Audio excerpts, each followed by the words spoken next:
Many people think ADHD just means being easily distracted, but in reality, it affects how the brain manages focus, emotions, and everyday responsibilities. It is something that a lot of people hear about, but don't fully understand. It's often misunderstood as laziness or lack of effort, when in reality, it's much more complex than that.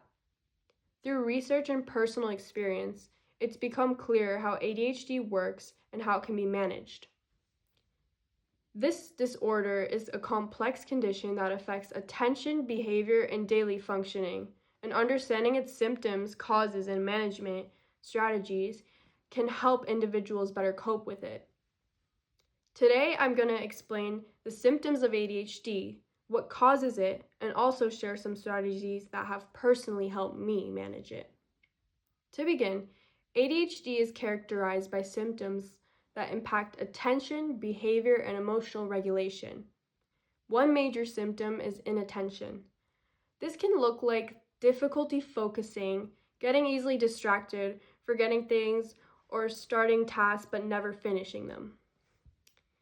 This is something that I've personally really struggled with, especially when trying to stay focused on schoolwork or even simple daily tasks. Another symptom is hyperactivity. This doesn't always mean being physically hyper, but it can feel like your mind is constantly moving and you can't fully relax. A third symptom is impulsivity, which includes acting without thinking or having difficulty controlling reactions. According to the American Psychiatric Association, these symptoms must be consistent and interfere with daily life in order to be diagnosed with ADHD. It develops due to a combination of biological, genetic, and environmental factors.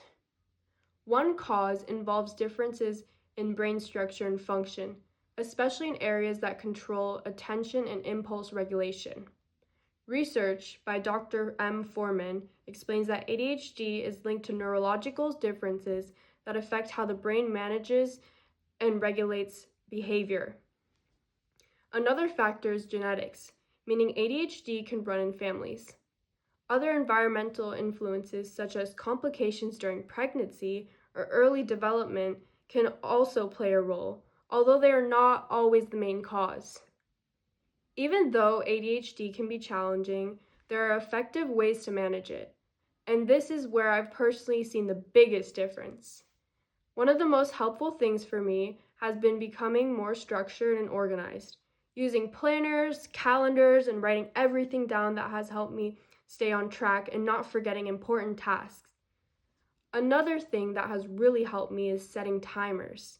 Breaking tasks into smaller time blocks makes things feel less overwhelming and helps me stay focused for longer periods of time.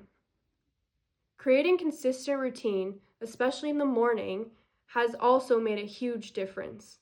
Having a set routine helps me start the day with more focus instead of feeling scattered and unmotivated. In addition to personal strategies, professional support like therapy or medication can also help some individuals depending on their needs. Lifestyle habits also play a very important role.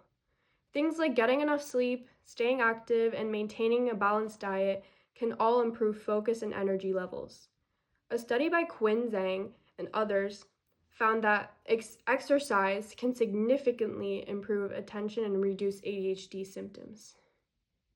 In conclusion, ADHD is a complex condition that affects attention, behavior, and daily functioning, but it does not mean someone is incapable or unmotivated. Understanding ADHD helps shift the perspective from judgment to awareness. It also allows people to recognize that different strategies are needed to succeed, not just more effort. Personally, learning how to manage ADHD has shown me that small changes like staying organized, creating routines, and being intentional with time can make a huge difference.